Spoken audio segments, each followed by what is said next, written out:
Amit Tiwari classes में आपका स्वागत है, जहां आपको मिलता है गुणवत्तापूर्ण शिक्षा और आपके सभी प्रश्नों की जानकारी सहज और सरल भाषा में, जिससे आपके आत्मविश्वास को मिलेगी एक नई उड़ान। YouTube और Google पर अभी जुड़े अमित तिवारी क्लासेस से और पेज को सब्सक्राइब कर ले। बेल टैब को दबाना ना भूले और लाइक और शेयर जरूर करें और पाएं पढ़ाई से संबंधित अपने सभी समस्याओं का समाधान। Hello guys, Amit Tiwari classes में आप लोग का स्वागत है। अगर अभी भी आप लोग हमारे चैनल को नहीं सब्सक्राइब किए हैं तो चैनल को सब्सक्राइब कर लीजिए, क्योंकि मैं आपके लिए अच्छी अच्छी वीडियोस लेकर आता रहता हूं और लाऊंगा भी।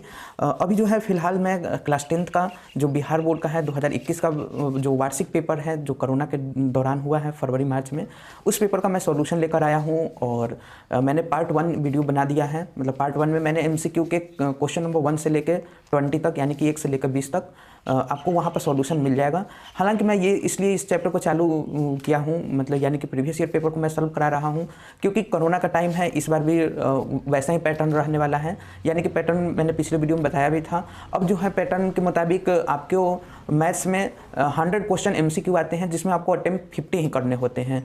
तो ऐसा ही पैटर्न सेम इस बार भी रहेगा। तो हो सकता है कि मे बी क्योंकि बोर्ड एग्जाम है, बोर्ड एग्जाम में तो क्वेश्चन रिपीट होते हैं, तो हूबहू ना सही, लेकिन मेरा मानना है कि 30-40 क्वेश्चन ऐसे हो सकते हैं जो सेम टॉपिक से रिलेटेड हों और उनका केवल मान चेंज हो जाए, क्योंकि कोरोना में पढ़ाई तो वैसे भी नहीं हुआ है, तो पेपर तो डिफ़िकल्ट बन नहीं सकता। तो लेकिन आप लोग तैयारी हमेशा डिफ़िकल्ट लेवल पर ही कीजिए और यहाँ पर तैयारी बहुत अच्छे से कराया जाएगा। चलिए, आज का पार्ट 2 वीडियो है क्वेश्चन नंबर 20 से आगे, यानी क्वेश्चन नंबर 21 से हम लोग स्टार्ट करते हैं। जैसा कि आप लोग दिख रहा होगा, क्वेश्चन नंबर 21 में कह रहा है, यदि कोण P डिग्री त्रिज्या R वाले वृत्त के त्रिज्या खंड का कोण हो तो त्रिज्या खंड का क्षेत्रफल ज्ञात कीजिए। तो त्रिज्या खंड का क्षेत्रफल हमें निकालना है। त्रिज्या खंड का क्षेत्रफल होता क्या है? तो त्रिज्या खंड का क्षेत्रफल होता है θ/360 गुणे पाई R स्क्वायर। यही होता है, आप लोग क्लास में पढ़े होंगे। अब देखिए, त्रिज्या खंड का क्षेत्रफल हो गया। थीटा का मान क्या कह रहे हैं क्वेश्चन में कि थीटा का मान आपको P लेना है और त्रिज्या R का मान, रेडियस का मान यानी कि R लेना है। तो थीटा की जगह मैं P रख देता हूँ। यहाँ P हो गया बटे 360 गुणे पाई R स्क्वायर, यानी कि ये हमारा हो जाएगा त्रिज्या खंड का क्षेत्रफल। त्रिज्या खंड का क्षेत्रफल हमारा हमें क्या प्राप्त हुआ? P बटे 360 डिग्री गुणे पाई R स्क्वायर, यानी कि इसका हो गया ऑप्शन नंबर B। ठीक है, तो ये ऑप्शन B हो गया। चलिए, अब नेक्स्ट क्वेश्चन को हम लोग देखते हैं। त्रिभुज के दो कोणों का योग तीसरे कोण के बराबर है, तो यदि दो कोण का अंतर 50 डिग्री है तो त्रिभुज का कोण होंगे, तब त्रिभुज के कोण होंगे। तो त्रिभुज के तीनों कोण बताना है। कंडीशन हम लोग को दिया है कि दो कोण का योग तीसरे कोण के बराबर है। ठीक, ये हमारा कंडीशन दिया है, गिवन है, दिया हुआ है, यानी कि गिवन यानी कि दिया हुआ है। अब कह रहा है कि दो कोण का अंतर, ये भी दिया हुआ है कि दो कोण का अंतर जो है 50 डिग्री का है। तो देखते हैं हम लोग इसको हम लोग कैसे कर सकते हैं। तीनों हमें कोण बताना है। तो देखिए, मान लेते हैं मेरे पास एक त्रिभुज है, कोई भी त्रिभुज है ABC। चलिए, इसको हम मान लेते हैं एंगल A, एंगल B और ये हो गया एंगल C। तो जब भी त्रिभुज होता है तो त्रिभुज के तीनों कोण, यानी कि अंततः तीनों कोण का मान क्या होता है, तीनों कोण का योग क्या होता है? वो 180 डिग्री होता है। किसी भी त्रिभुज के तीनों कोण का योग जो होता है वो 180 डिग्री होता है। इस कॉन्सेप्ट को हम लोग जानते हैं। तो आइए अब हम लोग कॉन्सेप्ट लगाते हैं। प्रश्नानुसार बोल रहा है दो कोण का योग तीसरे कोण के बराबर है, यानी कि मैं मान लेता हूं कि एंगल A और एंगल B है हमारा दोनों कोण, angle A plus angle B बराबर। तो तीसरा कोण क्या होगा? क्योंकि तीन कोणों का योग कितना होता है? वो होता है 180 डिग्री। तो एंगल A और एंगल B मैं लिख दूं तो इसको क्या मैं कर सकता हूं? 180 minus angle A plus angle B, यही ना लिखूंगा, क्योंकि अब तो तीसरा कोण वही होगा मान जो एंगल A और एंगल B का योग होगा, उसको 180 में से घटा दूंगा, वो एंगल C के बराबर हो जाएगा। आप लोग बात तो सहमत हैं? तो देखिए क्यों हुआ, क्योंकि यहाँ ऐसे भी आप समझिए, एंगल C है, एंगल C को मैं लिखूं तो क्या लिखूंगा? 180 minus angle A minus angle B, यही लिखूंगा। तो यहाँ से एंगल C बराबर 180 माइनस कॉमन ले लूँ तो इसको क्या लिखूंगा? Angle A plus angle B, angle B, यही लिख सकता हूँ मैं। तो वही मान को मैंने यहाँ रख दिया। ठीक, अब देखिए ये हो गया angle A plus angle B, ये वाला माइनस एंगल A है, इधर आया तो प्लस एंगल A हो जाएगा। इसी तरह से माइनस एंगल B इधर है, बराबर किस साइड आया? तो ये भी हो जाएगा प्लस एंगल बी बराबर 180 डिग्री, यही हमारा बनेगा। तो एंगल ए है एंगल ए यानी कि 2 angle A plus 2 angle B बराबर 180 डिग्री। यहाँ पर हम 2 कॉमन ले सकते हैं, 2 कॉमन ले लिए, angle A plus angle B बराबर 180 डिग्री, यही हो गया। यहाँ से 2 से हम इसको काट सकते हैं 90 मर्द में, यानी कि angle A plus angle B बराबर हमें क्या मिला 90 डिग्री, ये हो गया। इसे हम समीकरण 1 मान लेंगे। ठीक, अब दूसरा हमें क्या दिया हुआ है कि 2 कोणों का अंतर 50 डिग्री है, यानी कि angle A minus angle B का मान हमें कितना दिया है 50 डिग्री। चलिए इसे हम मान लेंगे समीकरण 2। अब क्या करेंगे, आपस में समीकरण 1 और समीकरण 2 को जोड़ने पर, समीकरण 1 और 2 को जोड़ने पर,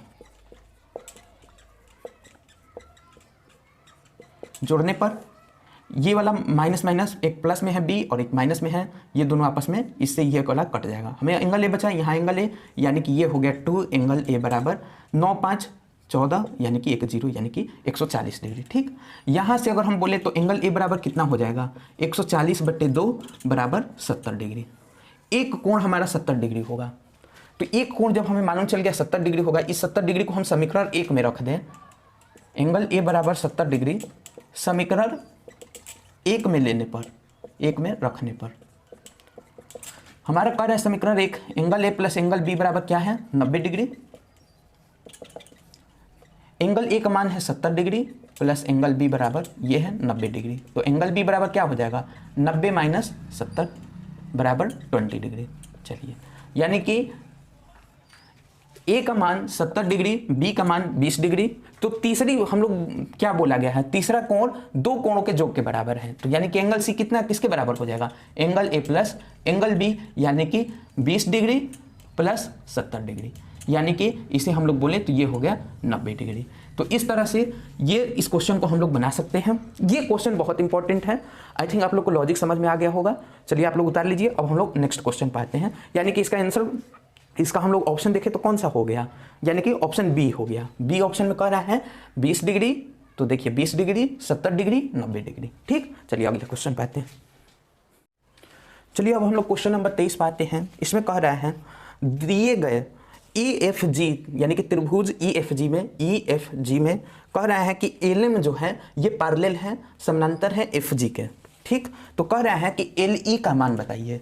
ये हमें LE का यानी कि जो भुजा LE ये वाली भुजा है, इस भुजा को हमें ज्ञात करना है। तो हम लोग जानते हैं जब LM पैरेलल टू FG है, LM is parallel to FG, ये वाला LM ये L है ये M है और यहाँ FG के पैरेलल है, तो हमारा क्या हो सकता है EL/FL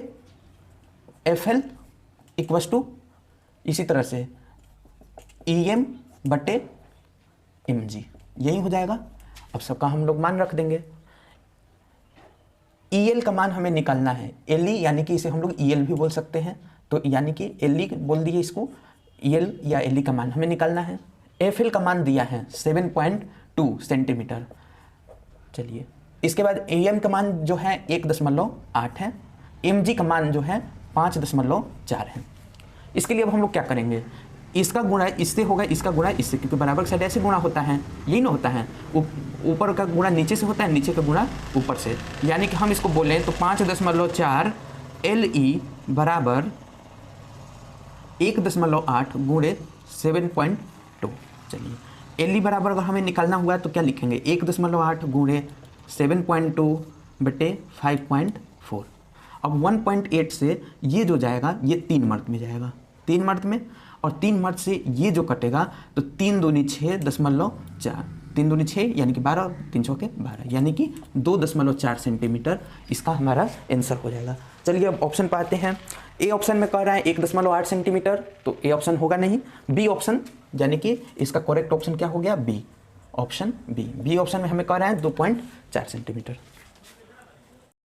चलिए अब हम लोग 24वें प्रश्न में आते हैं। यहाँ कह रहा है यदि ओ वाले केंद्र में TA और TB 2 स्पर्श रेखाएं हैं यानी कि टेंजेंट्स हैं, इस तरह है कि एंगल ATB ये जो है 70 डिग्री के बराबर है, तो हमें एंगल AOB का मान बताना है, AOB यानी कि इस वाले भुजा का हमें मान बताना है। देखिए ये क्वेश्चन बहुत इंपॉर्टेंट है, मे भी हो सकता है ऐसे आधारित क्वेश्चन इस साल भी एग्जाम में आए, तो आप लोग बहुत अच्छा से इस वीडियो को देखिए। देखिए पहले नंबर ये जो है एक भुजा, दो भुजा, तीन भुजा और ये चार भुजा।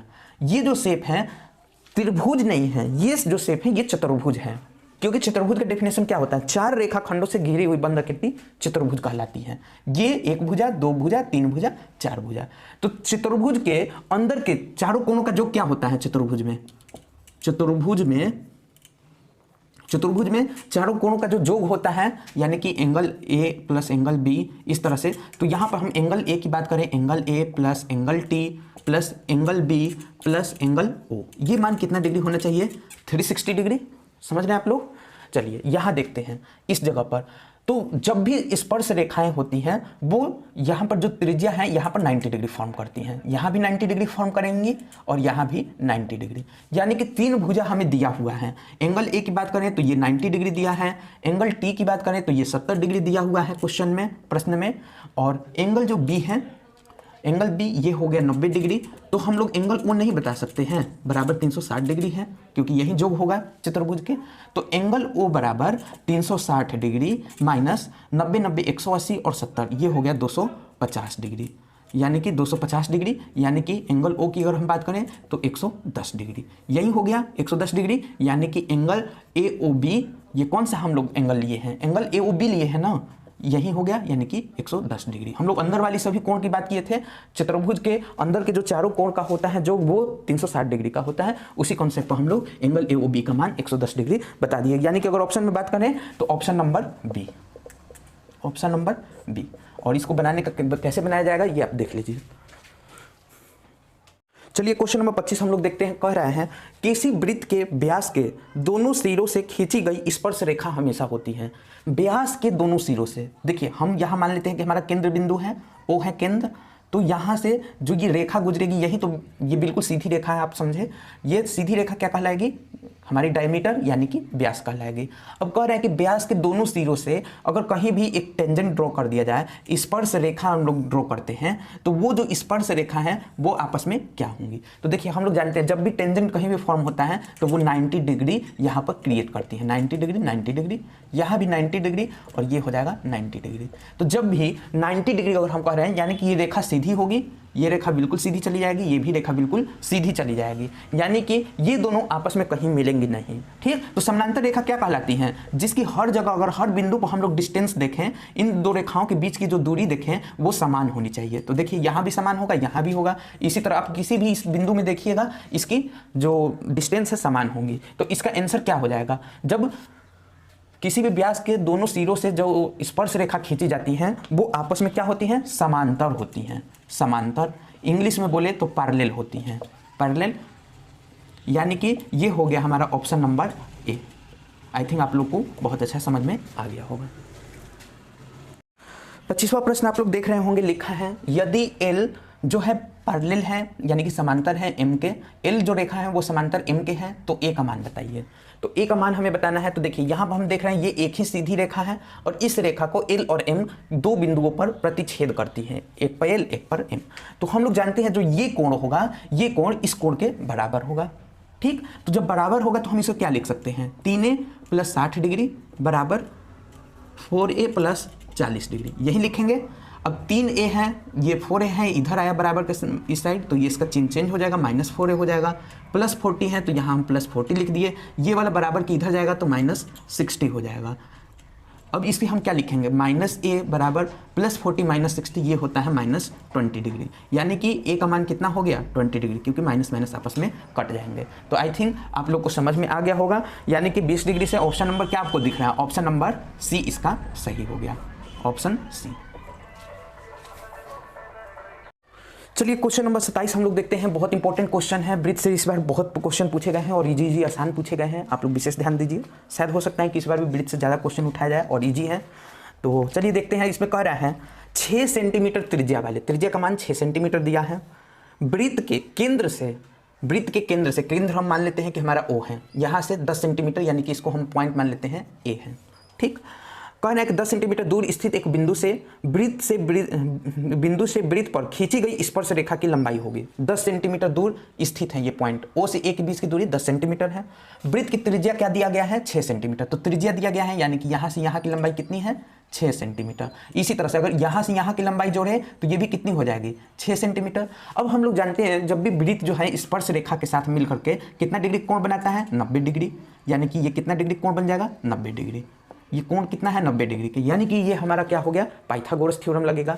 पाइथागोरस थ्योरम लगेगा और इस बात को आप विशेष ध्यान दीजिए, ये जो भुजा हो जाएगी वो पाइथागोरस थ्योरम में अगर हम मानते हैं कि त्रिभुज हमारा होता है तो देखिए ये जब ये 90 डिग्री का कोण बनता है तो इसमें इस कोण के लिए हमारा कर्ण क्या कहलाता है? कर्ण कौन सी भुजा होती है? यानी कि हाइपोटेन्यूज। यहाँ पर देखेंगे तो आप हाइपोटेन्यूज एसी को ही ना कहेंगे, क्योंकि कर्ण क्या होती है? वो भुजा जो दो भुजाओं को आपस में जोड़ती हो और उस त्रिभुज की सबसे बड़ी भुजा हो। यानी कि यहाँ पर एसी कर्ण है, ठीक उसी तरह से यहाँ पर कर्ण हमारा क्या हो जाएगा? ओ ए कर्ण हो जाएगा। चलिए यहाँ पर हम इसको मान लेते हैं ये पी पॉइंट है, इसका एक हम डायग्राम बना लेते हैं। तो इसका डायग्राम कहीं ना कहीं अगर देखिए पी पॉइंट पर 90 डिग्री है तो यहाँ हम पी लिख दें, इस बिंदु को हम लिख देते हैं ओ और यहाँ ए। अब देखिए ओ से ए की जो दूरी है ये कितनी है? 10 है। चलिए इसको थोड़ा सा हम और छोटा कर देते हैं ताकि ऐसा लगे कि नहीं रियल में ये थोड़ा बड़ी भुजा है 4 सेंटीमीटर से। चलिए इसको हम मान लेते हैं कि ये 10 सेंटीमीटर है और ये भुजा हमारी ए है, ये हमारी भुजा पी है। पी पर 90 डिग्री का कोण बना है, ठीक। तो ये ओपी की लंबाई कितना दिया है? 6 सेंटीमीटर। अब हमें और सॉरी ओ ए का लंबाई जो है 10 सेंटीमीटर है, यानी कि 10 सेंटीमीटर हम यहाँ पर लिख दें कर्ण के जगह। देखिए कर्ण का मान 10 सेंटीमीटर है, ये लंब का मान मान लेते हैं। तो आधार यानी कि आधार पी ए बराबर क्या हो जाएगा? आधार का फॉर्मूला क्या होता है? जब भी 90 डिग्री का कोण बनता है, समकोण त्रिभुज बनता है, वहाँ पर हम लोग पाइथागोरस थ्योरम लगाते हैं। तो आधार बराबर हो जाएगा कर्ण स्क्वायर माइनस लंब स्क्वायर, यही हो जाएगा।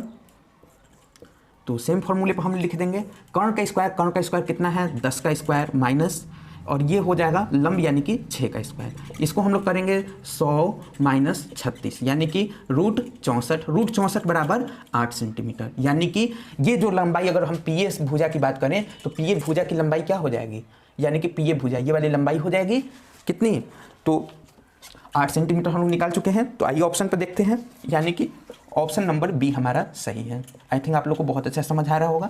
अगर फिर भी समझ नहीं आ रहा है, आपके डाउट क्लियर नहीं हो रहे हैं, आप लोग बताइएगा, हम और अच्छे से आपको बताने की प्रयास करेंगे। चलिए अब हम लोग 28वें प्रश्न पाते हैं, देखते हैं। इसमें लिखा है 2 cos 37 डिग्री बटे sin 53 डिग्री। तो इसका मान हमें बताना है क्या होगा। ये बहुत इजी सवाल है। इसको देखा जाए तो हम लोग को कौन सा कॉन्सेप्ट यहाँ पर लगाना है? sin 90 माइनस थीटा ये क्या होता है? cos थीटा, या cos 90 माइनस थीटा क्या होता है? ये होता है sin थीटा। इस बात को हम लोग समझते हैं। तो किसी एक को चेंज, ऐसे क्वेश्चंस में किसी एक को ऊपर या नीचे में से कोई एक को चेंज करना होता है और दूसरे को हम लोग जस का तस छोड़ देते हैं। चलिए यहाँ पर मैं ऊपर वाले को चेंज कर देता हूँ। तो ऊपर वाले को चेंज करूँगा तो क्या लिखूंगा? 2 इंटू, अब cos 37 डिग्री है, ऐसे समझिए आप, cos 37 डिग्री है। तो cos 37 डिग्री को लाने के लिए मैं क्या लिखूंगा? cos 90 माइनस 53, ये 90 में से 53 घटाऊंगा तो हमें 37 डिग्री मिलेगा। तो बराबर क्या हो जाएगा? अब cos ये क्या बन गया? cos 90 माइनस थीटा बन गया। तो cos 90 माइनस थीटा क्या होता है? यही ना बन गया, बराबर sin थीटा होता है।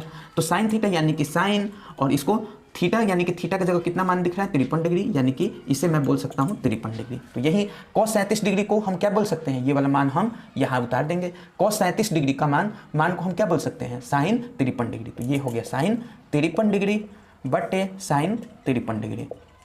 अब यहाँ sin 53 डिग्री और sin 53 डिग्री कट गया आपस में, इसको अच्छा से लिख देते हैं हम क्लियर। sin 53 डिग्री हमें क्या मिला? यहाँ से 2 मिला। तो ये हो जाएगा हमारा 2 आंसर। यानी कि अगर ऑप्शन की बात करें तो option D, option number D. चलिए इस क्वेश्चन को देखते हैं। क्वेश्चन नंबर 29, ये इस क्वेश्चन कह रहा है दी गई आकृति में दो वृत्त एक दूसरे को, दो वृत्त हैं, ये वाला वृत्त और ये वाला वृत्त, एक दूसरे को बिंदु एस पर स्पर्श करते हैं। यदि पी आर का मान जो है 4.5 सेंटीमीटर दिया है, तो कह रहा है कि पी क्यू का मान बताइए। ये बहुत ही कुछ कॉन्सेप्चुअल क्वेश्चन है। इसमें कॉन्सेप्ट क्या लगेगा? देखिए ये जो हम मान लेते हैं कि ये हमारा वृत्त है, यहाँ कोई एक बिंदु है, इस बिंदु से अगर हम दो टेंजेंट आपस में ड्रॉ करें तो इस टेंजेंट की जो दूरियां होंगी, ये वाला भुजा और ये वाला भुजा बराबर होती हैं। ये ए है, ये मान लेते हैं टी है, और ये मान लेते हैं कि एस है। तो AT बराबर एस होता है, क्योंकि किसी भी बिंदु से जो टेंजेंट होते हैं उसकी जो यहाँ की दूरी होती है वो समान होती है, ये हम लोग जानते हैं। तो यही चीज़ हम लोग को इसमें पहचानना है। इसमें अगर हम बात करें तो टेंजेंट देखिए, इसमें ये वाला यहाँ पर एक टेंजेंट बन रहा है, इस बिंदु से एक ड्रॉ हो रहा है टेंजेंट, और इस वाले में भी यहाँ पर एक टेंजेंट बन रहा है। ठीक, तो अगर मैं बोलता हूँ कि 4.5 सेंटीमीटर है तो ये वाला भुजा आपस में बराबर होगा। सॉरी देखिए, इस बिंदु से अगर ये एक टेंजेंट है और ये एक टेंजेंट है तो कहीं ना कहीं PR बराबर क्या होगा, RS होगा। और ठीक इसी तरह से अगर यहाँ से ये PQ RQ है और ये जो है RS है तो ये भी तो आपस में बराबर होंगे। RQ बराबर क्या होगा, RS होगा। चलिए, हमसे बोल रहा है कि PQ का मान पूछा है, तो PQ किन किन भुजाओं से मिलकर बना है। PQ को हम लिखेंगे PR प्लस RQ, यही लिख सकते हैं। PR का मान जो है हमारा कितना दिया हुआ है, तो PR का मान 4.5 सेंटीमीटर, 4.5 सेंटीमीटर। अब हम लोग देख रहे हैं जो PR का मान है वो RS के बराबर है और जो RS का मान है वो RQ के बराबर है, यानी कि PR बराबर यहाँ पर RQ बराबर RS। ये यहाँ से सिद्ध हो रहा है, PR जो है RS के बराबर है और RS RQ के बराबर है, यानी कि तीनों भुजाएं आपस में बराबर हैं और इनकी माप कितनी है, 4.5 सेंटीमीटर। तो ये मान हम यहाँ ला करके RQ में रख देंगे, यानी कि ये हो गया 4.5 सेंटीमीटर। तो PQ का मान कितना हो गया, 4.5 सेंटीमीटर और 4.5 सेंटीमीटर, इसको आप लोग जोड़िएगा 9 सेंटीमीटर हमें मिलेगा। तो इस तरह से PQ का मान निकालना था, इसमें 9 सेंटीमीटर हो गया। अगर ऑप्शन की बात करें तो ऑप्शन नंबर B सही है। इस प्रश्न का ऑप्शन नंबर B सही है। तीसरा क्वेश्चन हम लोग देखते हैं, कह रहा है निम्नलिखित में से कौन सा सेक 60 डिग्री के बराबर है। तो सबसे पहले हम लोग सेक 60 डिग्री का मान लिख लेंगे। सेक 60 डिग्री का मान क्या होगा, तो कॉस में अगर 60 डिग्री का हम उल्टा कर देंगे, कॉस जो 60 डिग्री का मान होता है वो साइन 30 का मान होता है। यानी कि अगर जब साइन 30 बराबर हमें मिलता है, साइन 30 का मान क्या होता है, 1/2, तो हम इसे बोल देंगे cos 60 डिग्री बराबर हो जाएगा, क्योंकि sin 90 minus theta cos theta होता है, यानी कि cos 60 डिग्री का भी मान क्या हो जाएगा, 1/2। तो सेक 60 का मान क्या हो जाएगा, सेक 60 cos का उल्टा होता है, 1/cos 60 डिग्री, यानी कि 1/1/2, यानी कि इसका मान हो गया 2। सेक 60 का मान हो गया 2। अब हम लोग देखते हैं कि 2 मान किससे आ सकता है। तो इसमें अगर cosec 30 डिग्री करें तो 1/sin 30 डिग्री, यही लिखेंगे, क्योंकि साइन का उल्टा कोसेक होता है। साइन 30 का मान क्या होता है, 1/2, यानी कि 1/1/2, यानी कि यहाँ से हमें मिल गया 2, यानी कि ऑप्शन नंबर कौन सा हो गया, पहला सही हो गया। चलिए दूसरे में देख लेते हैं। इसका जो है, इसका होता है 2/√3, तो ये तो होगा नहीं, क्योंकि हमें आंसर लाना है 2 के बराबर। cot 30 का मान जो होता है वो tan 60 के बराबर होता है, tan 60 का मान √3 होता है, तो ये भी बराबर नहीं होगा। tan 60 का जो मान होता है वो होता है √3। चलिए, तो ये भी बराबर नहीं होगा, यानी कि इसका ऑप्शन में बात करें तो ऑप्शन कौन सा है, ऑप्शन ए। चलिए अब हम लोग एक तीसरा प्रश्न पाते हैं। प्रश्न संख्या 31 कह रहा है, द्विघात समीकरण x² - 15x + 50 = 0 का विविधकर क्या होगा। विविधकर ये जो कहलाता है इंग्लिश में डिस्क्रिमिनेंट बोलते हैं, और इसे हम लोग d से डिनोट करते हैं। d का फॉर्मूला होता है b² - 4ac। यहाँ पर देखिए तो x² का जो कोफिशिएंट है, कोफिशिएंट को हिंदी में हम लोग गुणांक बोलते हैं, ये a कहलाता है। यहाँ a का मान क्या क्या है, तो यहाँ a का मान दिया हुआ है, देखें तो +1, कौन सी संख्या छुपी है, तो +1 x² के साथ। b का जो मान है ये है हमारा -15, और c का जो मान है ये है +50। तो सेम इस वैल्यू को हम यहाँ पुट कर देंगे। d यानी कि डिस्क्रिमिनेंट विविधकर का मान निकालना है, b² यानी कि -15 का स्क्वायर माइनस 4ac, a का मान कितना है 1 है, c का मान 50 है। इससे d बराबर निकालेंगे तो -15 गुणे -15, जब भी हम करेंगे -15 गुणे -15 ये प्लस हो जाएगा, +225, तो ये होगा, तो प्लस यहाँ 225 लिख दिए -200, और 225 में से 200 घटा ये हो जाएगा हमारा 25। तो d का जो मान हो जाएगा ये हो जाएगा, d का मान -25 बोल रहे हैं हम, ये 25 हो जाएगा, और ये ऑप्शन कौन सा है, ऑप्शन ए हो जाएगा। ठीक, चलिए 32वें प्रश्न में आ रहे हैं, कह रहे हैं यदि समांतर श्रेणी का पहला पद a है, पहला पद यानी कि a से डिनोट करते हैं, इसका मान कह रहा है a है। सार्व अंतर यानी कि कॉमन डिफरेंस इंग्लिश में बोले तो d का भी मान d दिया है। तो कह रहा है तो प्रथम n पदों का जोगफल बताइए, यानी कि एसएन का मान बताइए। अब एसएन के लिए हम लोग 2 फार्मूला पढ़े हैं, एपी में आप लोग भी पढ़े होंगे। n/2 होता है 2a + n-1 गुणे d होता है, एक फार्मूला ये होता है। दूसरा फार्मूला जो होता है ये वाला होता है n/2 a + l, और l ही क्या होता है, l बराबर an होता है। ठीक, तो ये दोनों फार्मूला होता है, ये वाला फार्मूला हमें किस में दिया है, ऑप्शन बी। अतः कौन सा इसका करेक्ट ऑप्शन होगा, ऑप्शन बी। चलिए इस क्वेश्चन में देखते हैं, लिखा है यदि a x square minus b x plus c बराबर 0 हो, ए नॉट इक्वल टू 0 हो तो x का मान बताइए। देखिए यहाँ पर जो है ना क्या किया गया है, मिस प्रिंटिंग हो गया है।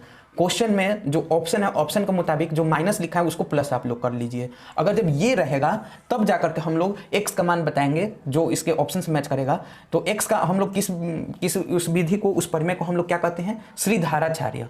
श्रीधाराचार्य वो साइंटिस्ट थे जो ये दिए थे मान x का निकालने के लिए। ये मान होता है minus B plus minus √b² minus 4ac divided by 2a।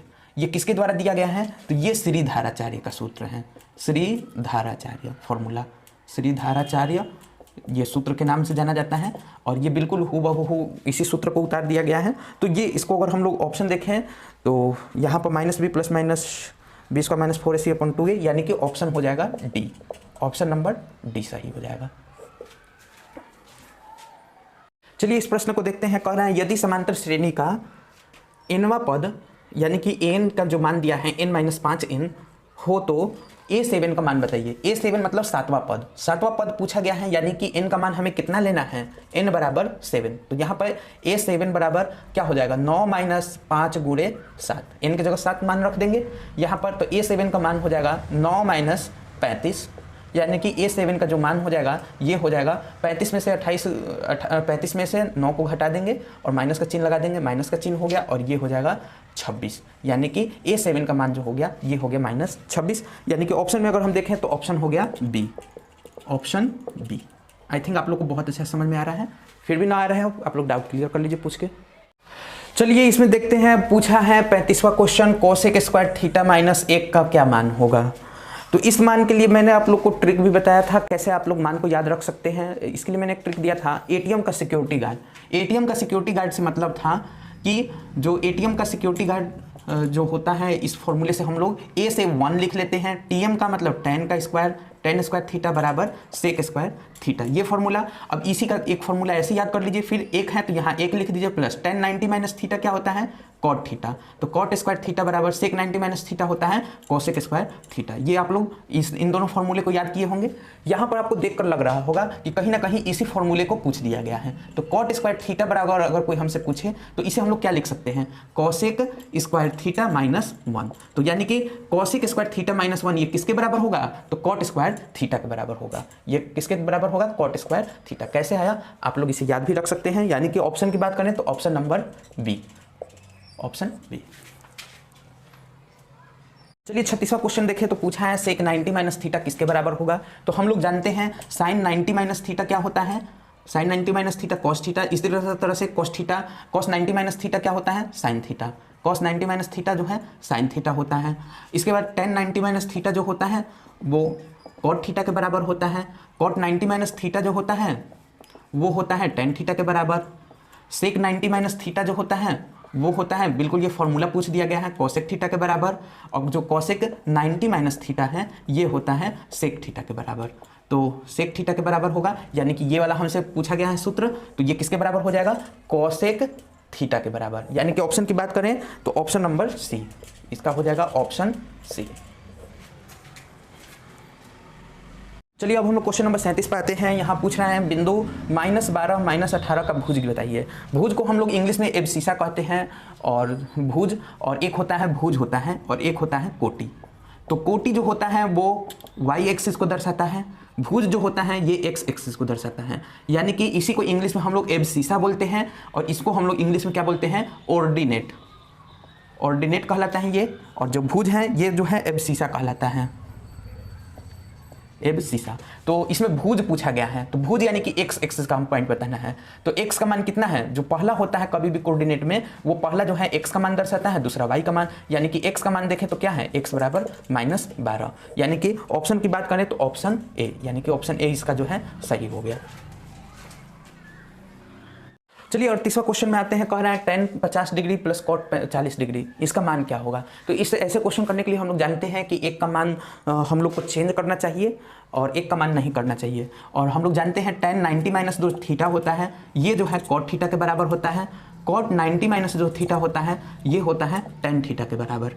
चलिए हम लोग बिना वक्त गवाए इसको किसी एक को चेंज करते हैं। चलिए मान लेता हूँ मैं पहले केस में tan को चेंज कर रहा हूँ, तो tan को चेंज करूँगा तो इसको क्या लिख सकता हूँ, cot 40 डिग्री यही ना, प्लस कॉट 40 डिग्री, इसको मैं चेंज नहीं करूँगा, जो कहते हैं उतार दूंगा। तो ये हो जाएगा हमारा 2 कॉट 40 डिग्री, आपस में जुड़ जाएंगे, यानी कि एक हमारा आंसर हो सकता है 2 कॉट 40 डिग्री। चलिए दूसरा केस लेते हैं, ये केस 1 हो गया जहाँ पर हमने पहले वाले को चेंज किया।